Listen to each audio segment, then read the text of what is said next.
Adding all of your inventory to a new inventory management system can be a tedious, time-consuming task. That's why we've integrated the bulk inventory uploading feature into quicky. Let's show you how to use it. From the inventory page, select Add Item in the upper right-hand corner of your screen.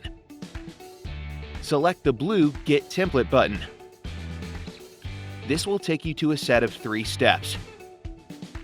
First, download our worksheet by selecting Download CSV Template. Now, the template will auto-download.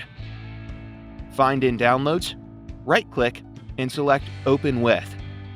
Then select the program you want to use to fill out your spreadsheet, such as Excel. Open Template and add your inventory information.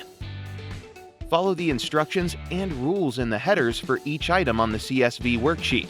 Then, save to your computer. Make sure to save as a CSV file to ensure a seamless upload process. Now, upload your inventory by going back to Add Item, then to Get Template again, and select Upload CSV Template. You'll get a success message saying your items have been added. Your upload is now complete and will now display on your inventory dashboard. For more helpful tips like this, please subscribe below and click another video to keep watching.